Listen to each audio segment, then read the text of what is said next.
Llegaron como turistas extranjeros, 3 viajeros que recorrían México a finales de los años 50 buscando rutas secundarias y lugares fuera de los circuitos habituales. No eran exploradores profesionales ni investigadores, solo personas atraídas por la idea de conocer lo que no aparecía en los mapas turísticos ni en las guías oficiales.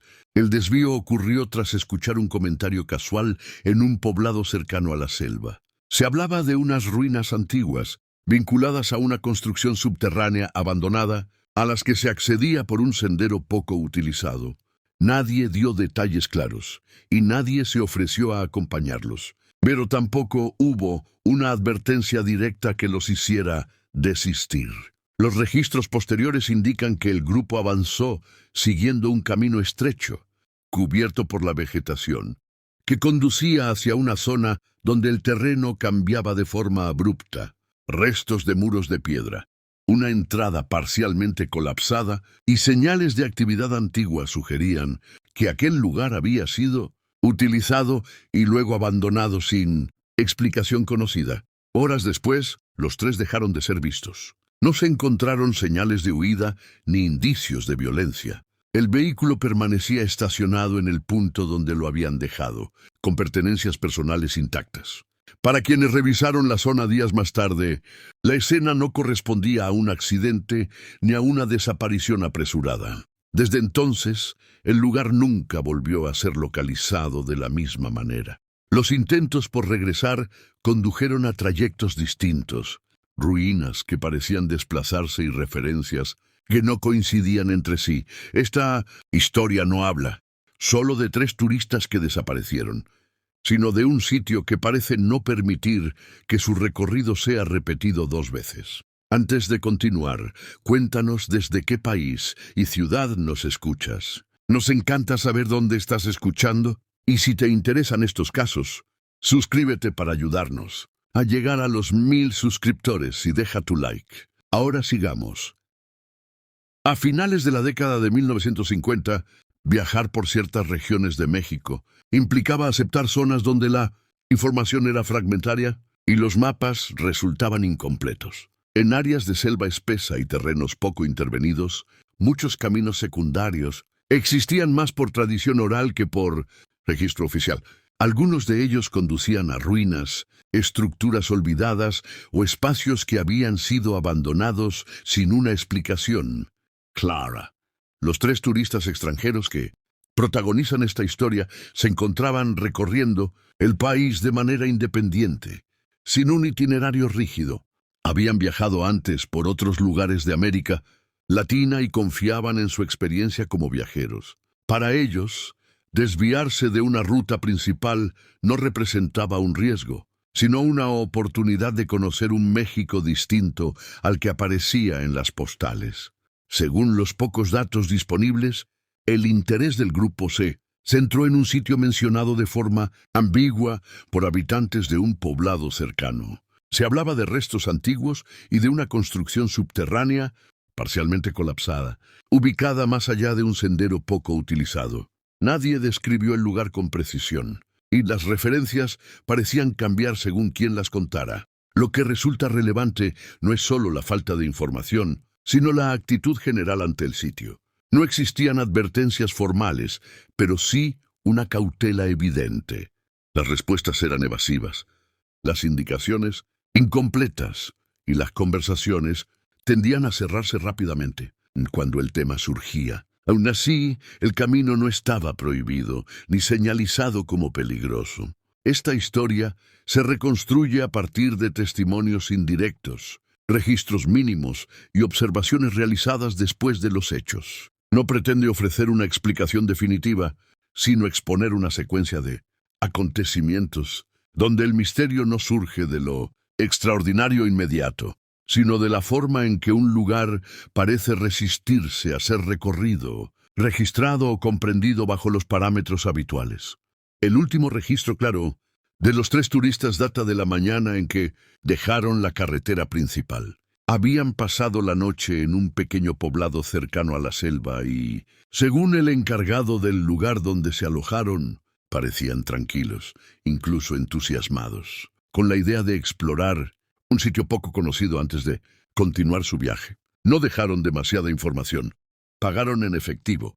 Anotaron una salida estimada para el final del día y preguntaron por un sendero que, según habían escuchado, conducía a restos antiguos ocultos entre la vegetación. Las indicaciones que recibieron fueron imprecisas, basadas más en gestos y referencias generales que en direcciones concretas. El vehículo fue visto por última vez estacionado cerca de un claro irregular, a varios kilómetros de cualquier camino asfaltado. No estaba oculto ni abandonado de forma descuidada.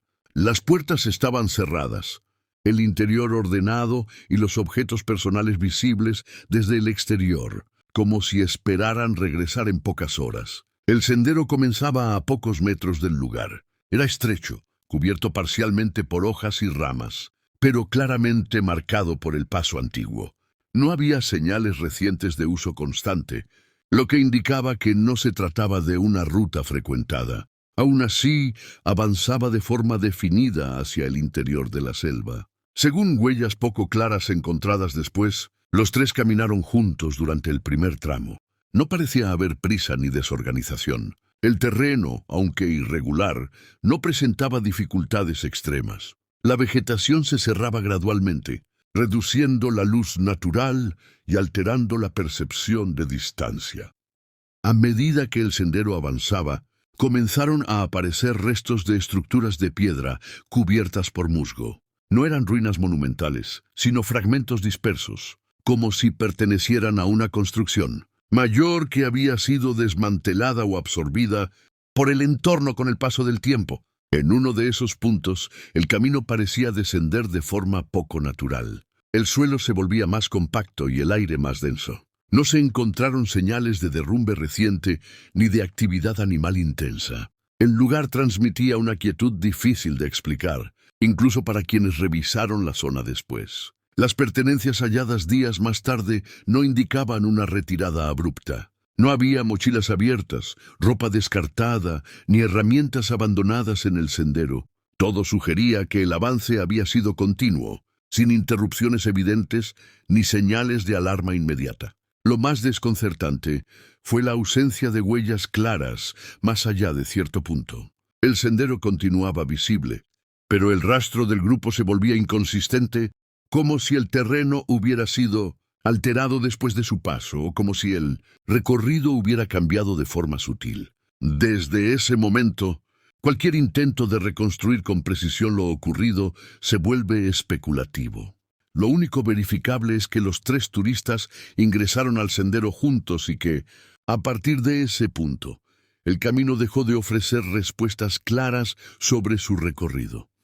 La primera reacción ante la ausencia de los tres turistas no fue inmediata. En regiones como aquella, no era inusual que viajeros se retrasaran o cambiaran de ruta sin avisar. Sin embargo, al caer la noche y no tener noticias, la inquietud comenzó a instalarse entre quienes los habían visto partir.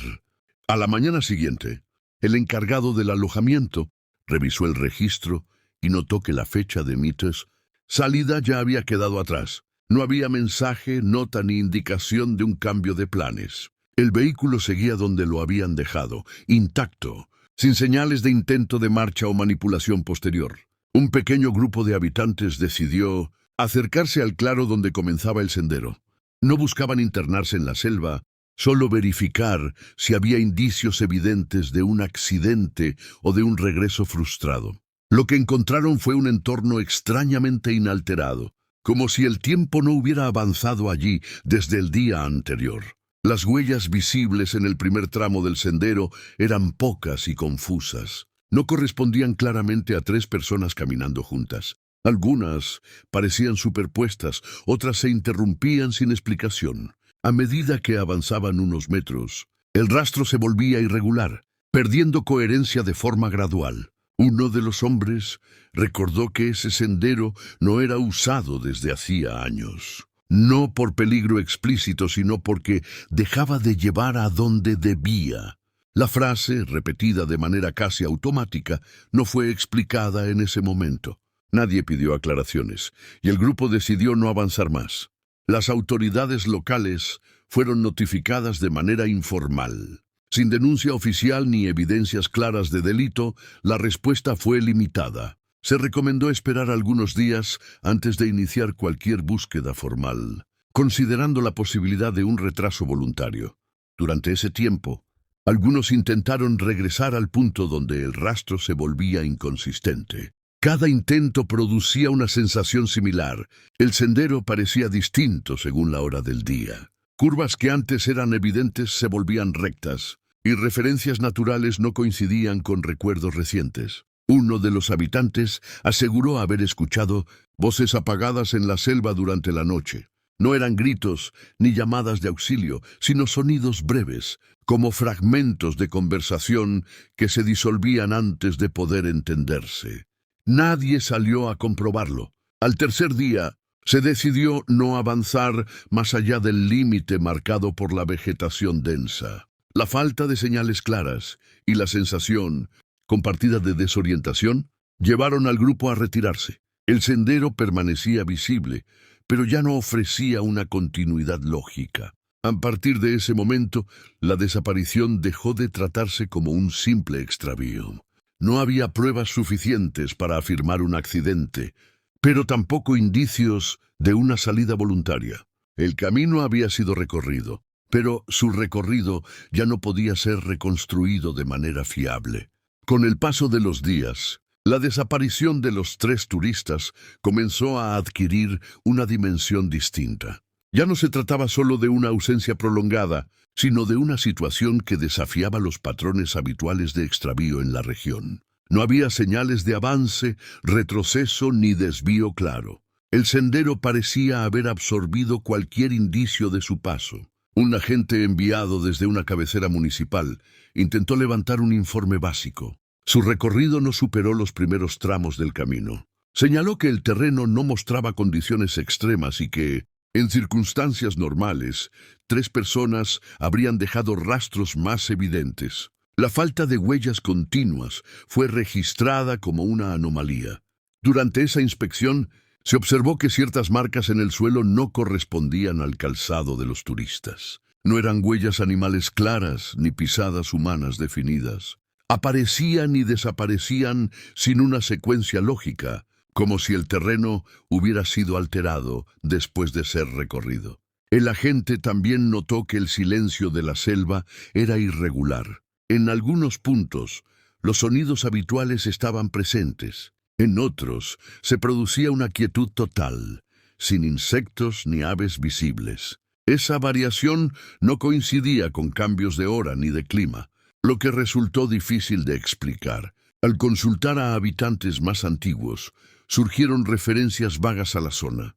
Se hablaba de construcciones enterradas, de trabajos abandonados y de un sitio que, según se decía, no conservaba a quienes entraban sin conocerlo.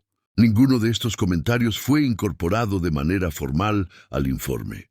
Un intento posterior de ampliar la búsqueda fue descartado por falta de recursos y por la ausencia de pruebas concretas de delito.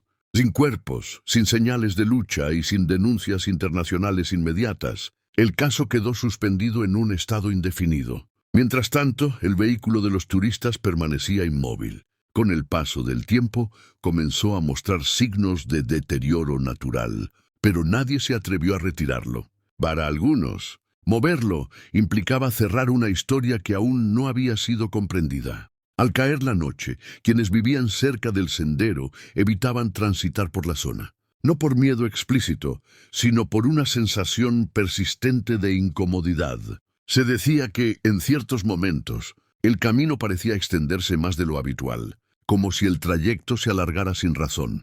Algunos aseguraron haber visto luces breves entre la vegetación, demasiado débiles para ser linternas y demasiado constantes para ser reflejos. Ninguno pudo precisar su origen ni su dirección. Las observaciones nunca coincidían en tiempo ni en lugar exacto.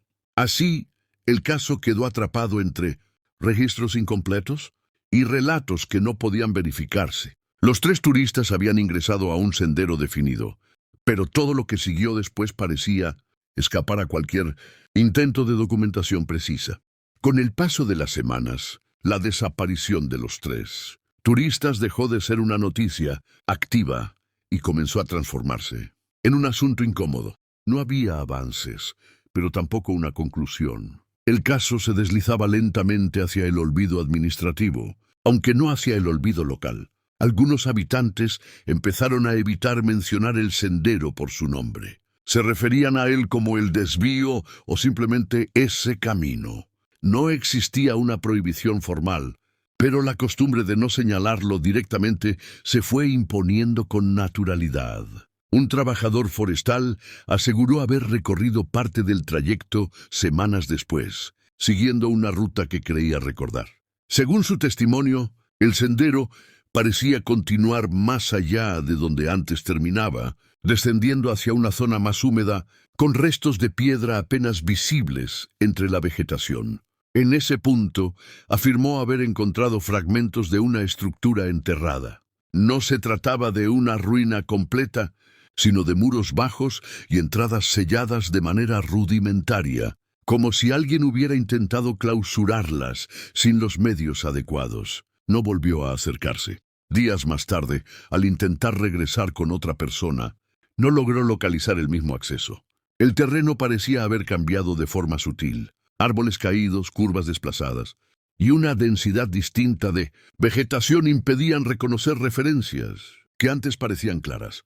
Mientras tanto, los objetos personales hallados en el vehículo fueron revisados con mayor detalle. No faltaba nada esencial. Documentos, ropa y equipo permanecían intactos. No había indicios de que el grupo hubiera planeado una ausencia prolongada ni una salida apresurada del área.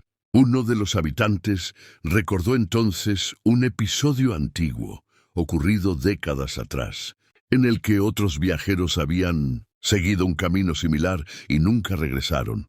Por la misma ruta, el relato carecía de fechas precisas y nombres, pero coincidía en un detalle: el sendero no se comportaba igual para todos. Las autoridades descartaron ampliar la búsqueda. El área no figuraba como zona de riesgo oficial y no existían denuncias formales de familiares en ese momento. El caso fue archivado como desaparición sin indicios suficientes. A pesar de ello, el lugar comenzó a ser evitado incluso por quienes lo conocían mejor. No se trataba de miedo evidente, sino de una percepción compartida de que el sendero no respondía a las reglas habituales del terreno. Así, el camino quedó marcado no por señales visibles, sino por una ausencia persistente. Los tres turistas no habían dejado rastros claros de salida, y el lugar que habían elegido para desviarse parecía resistirse a ser fijado en la memoria colectiva de una sola manera. Con el archivo oficial cerrado, la historia de los tres turistas pasó a circular únicamente a través de relatos fragmentados. No existía una versión definitiva, sino múltiples intentos de explicar lo que había ocurrido en el sendero, cada uno condicionado por la memoria, el miedo o la necesidad de dar sentido a lo incomprensible. Algunos afirmaban que los viajeros habían descendido hacia una zona subterránea. Se hablaba de entradas antiguas ocultas por la vegetación, de pasajes utilizados décadas atrás y luego sellados de manera improvisada. Nadie pudo confirmar estas versiones con pruebas concretas. Otros sostenían que el sendero no conducía siempre al mismo lugar. Según estos relatos, el camino variaba dependiendo de la hora, del clima o incluso de la intención de quien lo recorría. No se trataba de un fenómeno visible, sino de una percepción persistente entre quienes intentaron describirlo. Un anciano del poblado relató que, cuando era joven, se evitaba transitar por esa zona sin un motivo claro. No porque fuera peligrosa en el sentido tradicional, sino porque confundía. Su explicación no fue más allá de esa palabra, repetida con insistencia y sin adornos. En los meses posteriores, algunos visitantes ocasionales intentaron localizar las ruinas mencionadas. Ninguno logró encontrarlas de manera consistente. Algunos aseguraron haber visto muros de piedra entre los árboles. Otros solo encontraron vegetación cerrada y un sendero que se desdibujaba gradualmente. Con el archivo oficial cerrado, la historia de los tres turistas pasó a circular únicamente a través de relatos fragmentados. No existía una versión definitiva, sino múltiples intentos de explicar lo que había ocurrido en el sendero, cada uno condicionado por la memoria, el miedo o la necesidad de dar sentido a lo incomprensible. Algunos afirmaban que los viajeros habían descendido hacia una zona subterránea. Se hablaba de entradas antiguas ocultas por la vegetación, de pasajes utilizados décadas atrás y luego sellados de manera improvisada. Nadie pudo confirmar estas versiones con pruebas concretas. Otros sostenían que el sendero no conducía siempre al mismo lugar. Según estos relatos, el camino variaba dependiendo de la hora, del clima o incluso de la intención de quien lo recorría. No se trataba de un fenómeno visible, sino de una percepción persistente entre quienes intentaron describirlo. Un anciano del poblado relató que, cuando era joven, se evitaba transitar por esa zona sin un motivo claro. No porque fuera peligrosa en el sentido tradicional, sino porque confundía.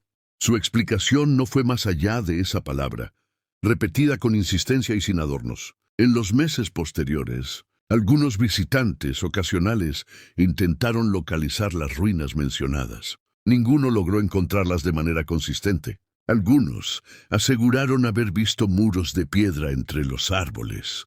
Otros solo encontraron vegetación cerrada y un sendero que se desdibujaba gradualmente. Años después de la desaparición, el sendero volvió a ser mencionado en un contexto distinto.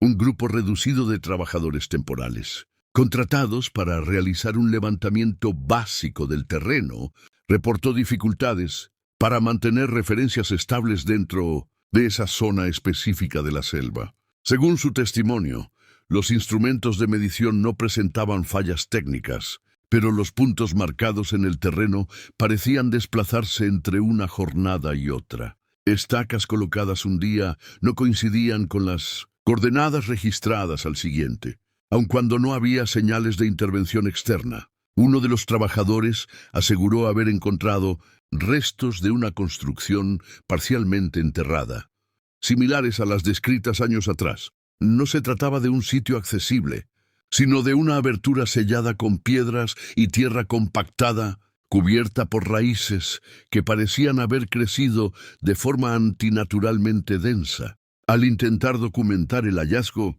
la visibilidad comenzó a reducirse de manera abrupta. No hubo cambios climáticos evidentes, pero la luz natural se atenuó como si el follaje hubiera cerrado de forma repentina. El grupo decidió retirarse sin completar el registro. En los días siguientes, ninguno de los trabajadores logró ubicar nuevamente el punto exacto. El sendero conducía a áreas similares, pero nunca al mismo lugar. Las descripciones comenzaron a diferir incluso entre quienes habían estado juntos durante el primer hallazgo.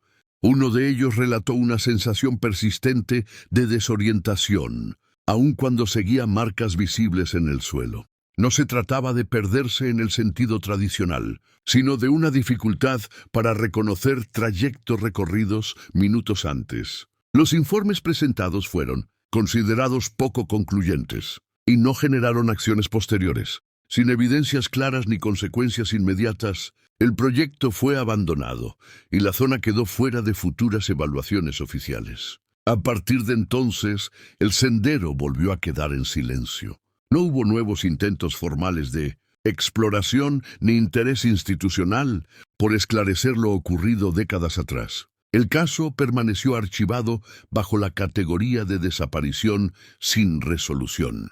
Sin embargo, la persistencia de relatos similares, separados por años y contextos distintos, comenzó a llamar la atención de algunos investigadores independientes. Las coincidencias no eran exactas, pero sí suficientes para sugerir un patrón difícil de ignorar. El sendero no parecía causar un evento inmediato, sino una alteración gradual en la forma en que el espacio era percibido y recordado, una característica que con el tiempo se convirtió en el elemento más inquietante de toda la historia.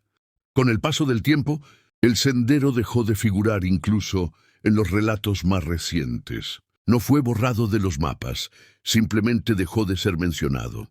Para quienes vivían cerca, el camino existía, pero no era algo de lo que se hablara abiertamente ni se señalara a los forasteros. Algunos jóvenes del poblado afirmaron haberlo recorrido en distintos momentos, siempre con la intención de demostrar que las historias eran exageradas. Ninguno avanzó más allá de los primeros tramos. Todos coincidieron en una sensación difícil de describir, una incomodidad que no provenía del entorno físico, sino de una percepción persistente de estar fuera de lugar. Uno de ellos relató que, tras caminar varios minutos, comenzó a reconocer árboles que creía haber visto antes, aunque estaba seguro de no haber pasado por ese punto. La repetición no era exacta, pero lo suficientemente similar como para generar confusión y obligarlo a regresar. Otros mencionaron cambios sutiles en el sonido del entorno, no un silencio absoluto, sino una falta de continuidad en los ruidos habituales de la selva. El canto de los insectos se interrumpía de forma irregular, como si el espacio no lograra mantener una presencia constante. En una ocasión, un visitante externo intentó grabar el recorrido con una cámara portátil. El material obtenido resultó inutilizable. Las imágenes mostraban tramos del sendero que no coincidían con la duración registrada y algunos fragmentos aparecían repetidos sin explicación técnica evidente. El visitante abandonó la grabación y no regresó. No presentó una queja ni compartió el material con autoridades. Simplemente dejó la región y evitó hablar del asunto en entrevistas posteriores. Mientras tanto, los relatos más antiguos comenzaron a adquirir un peso distinto. Ya no eran vistos como advertencias vagas, sino como intentos tempranos de describir un fenómeno que no se ajustaba a un solo evento, ni a una sola época. El sendero parecía no reaccionar de forma inmediata ante quienes lo recorrían. Su efecto era progresivo, acumulativo, y se manifestaba más en la memoria que en el cuerpo. Quienes lo cruzaban no hablaban de peligro físico, sino de una alteración persistente en la percepción. Algunos habitantes comenzaron a afirmar que el camino no retenía a las personas, sino algo de ellas, una parte difícil de definir, relacionada con la orientación, el recuerdo o la identidad del lugar dentro del tiempo. Así, la historia de los 3 turistas dejó de ser el centro del relato para convertirse en su primer registro claro. No fueron los únicos en verse afectados, pero sí los primeros cuya desaparición quedó documentada de manera parcial. Décadas después, el caso volvió a surgir de manera inesperada a partir de un archivo personal. Un investigador independiente, interesado en desapariciones rurales sin resolución, encontró una referencia mínima al sendero en un cuaderno de notas, perteneciente a un funcionario local ya fallecido. No era un informe formal, sino observaciones dispersas. Entre esas anotaciones figuraba una advertencia breve. El camino no siempre conduce al mismo sitio. No había explicación adicional, fechas ni nombres. Sin embargo, el comentario coincidía con varios relatos recogidos de manera oral a lo largo de los años. El investigador decidió visitar la región con la intención de localizar el punto exacto donde los 3 turistas habían dejado su vehículo. A diferencia de intentos anteriores, no buscó ruinas ni estructuras ocultas, sino continuidad en el terreno, algo que pudiera confirmarse con registros fotográficos. El acceso inicial resultó sencillo. El claro seguía existiendo, aunque reducido por la vegetación.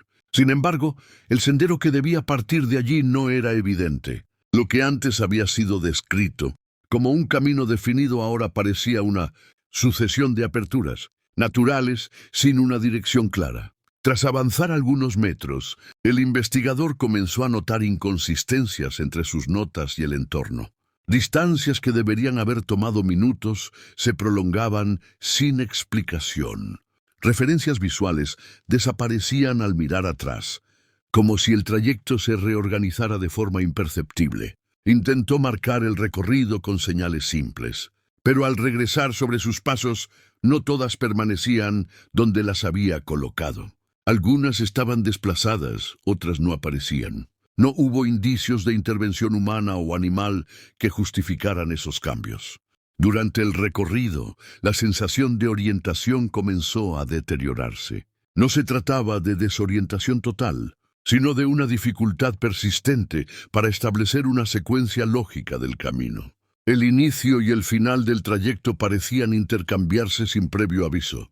El investigador decidió retirarse antes de internarse más. Al revisar el material registrado, notó que ciertas fotografías no coincidían con el orden en que habían sido tomadas. Algunas mostraban el mismo punto desde ángulos que no recordaba haber recorrido.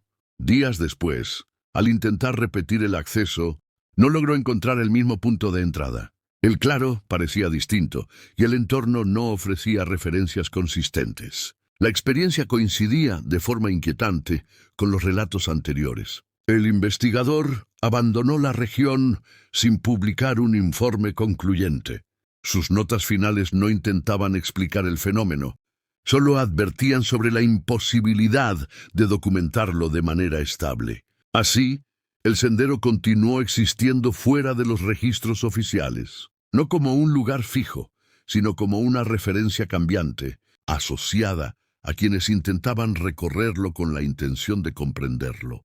A partir de la visita del investigador, el sendero volvió a desaparecer del interés externo. No hubo publicaciones, artículos, ni intentos posteriores de verificación. Sin embargo, en el ámbito local, comenzaron a circular relatos discretos sobre cambios sutiles en la zona, especialmente entre quienes vivían más cerca del antiguo acceso. Algunos habitantes afirmaron que ciertos trayectos habituales parecían alargarse sin razón aparente cuando se aproximaban al área del sendero. Caminos que antes tomaban pocos minutos exigían ahora recorridos más largos, sin que el terreno mostrara cambios visibles que lo justificaran. Un agricultor mencionó haber perdido la noción del tiempo mientras atravesaba una franja cercana. Según su testimonio, salió al amanecer y regresó cuando el sol ya caía, convencido de haber estado fuera solo un par de horas. No encontró señales de cansancio extremo ni de desorientación física, solo una sensación persistente de haber omitido algo. Otros relataron experiencias similares, siempre breves y difíciles de precisar. No se trataba de desapariciones prolongadas, sino de lapsos imprecisos que se repetían en un mismo sector. Ninguno de los afectados quiso profundizar en detalles ni formalizar una denuncia. Las referencias al sendero comenzaron a mezclarse con una idea recurrente. El lugar no retenía cuerpos, sino recorridos. Las personas regresaban, pero sus trayectos parecían fragmentados, incompletos o alterados, de una forma que no podían explicar. En una ocasión, un grupo de trabajadores evitó cruzar una zona específica tras notar que los sonidos del entorno parecían desplazarse. El origen de los ruidos no coincidía con su ubicación, creando una sensación constante de desfase espacial. No hubo registros fotográficos ni grabaciones que confirmaran estos cambios. Cada intento de documentarlos terminaba en material confuso o inutilizable, como si el entorno resistiera cualquier forma de fijación precisa. Con el tiempo, el sendero comenzó a ser considerado un punto de interferencia más que un lugar físico, algo que afectaba la continuidad del espacio sin manifestarse de forma violenta o inmediata. Los relatos más antiguos, incluidos los de la desaparición de los 3 turistas, adquirieron entonces un nuevo sentido. No hablaban de un evento aislado, sino del primer registro claro de una alteración persistente. Así, la historia dejó de centrarse en la búsqueda de personas para enfocarse en la imposibilidad de reconstruir un recorrido estable. El sendero no ofrecía un destino, solo una ruptura silenciosa en la forma de transitar el lugar. Con el paso de los años, el sendero comenzó a desaparecer también de la memoria colectiva más amplia. Las generaciones más jóvenes apenas tenían referencias claras y cuando preguntaban, recibían respuestas vagas o cambios de tema. El lugar seguía existiendo, pero ya no formaba parte del relato cotidiano. Sin embargo, algunos documentos secundarios conservaban menciones indirectas. Mapas antiguos mostraban interrupciones inexplicables en la continuidad del terreno. zonas sin trazar donde el resto del entorno estaba claramente delimitado. No eran errores cartográficos evidentes, sino omisiones persistentes. Un profesor de geografía que revisó esos mapas notó que las áreas omitidas coincidían, de forma aproximada, con la región donde se situaba el sendero. No se trataba de un solo documento, sino de varias ediciones separadas por décadas que repetían el mismo vacío. Al intentar explicar esa ausencia, se propusieron razones técnicas: falta de información, dificultades de acceso, baja relevancia económica. Ninguna de ellas resultaba completamente satisfactoria, sobre todo al considerar que otras zonas igualmente remotas sí aparecían representadas. Mientras tanto, los relatos de alteraciones menores continuaban de manera esporádica. Personas que regresaban a casa por rutas conocidas y tardaban más de lo habitual, sin percibir cansancio adicional ni obstáculos visibles. El trayecto se alargaba sin causa aparente. Algunos describieron una sensación de repetición, como si hubieran caminado el mismo tramo más de una vez sin reconocerlo conscientemente. No era una pérdida total de orientación, sino una dificultad para cerrar mentalmente el recorrido. La idea de que el sendero actuaba como un punto de distorsión comenzó a tomar forma entre quienes analizaban el caso de manera informal. No absorbía personas de manera permanente, pero sí interfería con la continuidad del espacio y del tiempo percibido. En ese contexto, la desaparición inicial de los tres turistas dejó de verse como un evento aislado y pasó a considerarse una interacción prolongada con el lugar. No se trató de un accidente inmediato, sino de una exposición gradual a una anomalía persistente. No hubo intentos oficiales de reabrir el caso. La falta de pruebas físicas, la ausencia de restos y la imposibilidad de reproducir los recorridos impidieron cualquier acción concreta. Así, el sendero quedó registrado no como un sitio peligroso en el sentido tradicional, sino como una interrupción silenciosa del territorio. Un lugar que no elimina a quienes lo cruzan, pero que altera la forma en que el camino puede ser recordado o repetido. Con el paso del tiempo, el caso de los tres turistas quedó reducido a una referencia marginal en archivos, incompletos y relatos orales, cada vez más fragmentados. No hubo resoluciones oficiales ni nuevas pruebas materiales. Sin embargo, la ausencia de respuestas no significó que el fenómeno hubiera cesado. Algunos habitantes afirmaban que, en determinadas épocas del año, el acceso al sendero se volvía más evidente. No era una aparición clara, sino una sensación compartida de que el camino estaba ahí, aunque no pudiera señalarse con precisión. Esa percepción solía durar poco y desaparecía sin dejar rastro. Durante esos periodos se registraron pequeños incidentes de desorientación. Personas que se internaban apenas unos metros regresaban con la impresión de haber estado fuera durante horas. No presentaban signos físicos de agotamiento ni lesiones, solo una dificultad persistente para ordenar sus recuerdos del trayecto. Un maestro local recopiló algunos de estos testimonios en cuadernos personales. No los presentó como pruebas, sino como observaciones. En sus anotaciones se repetía una idea constante.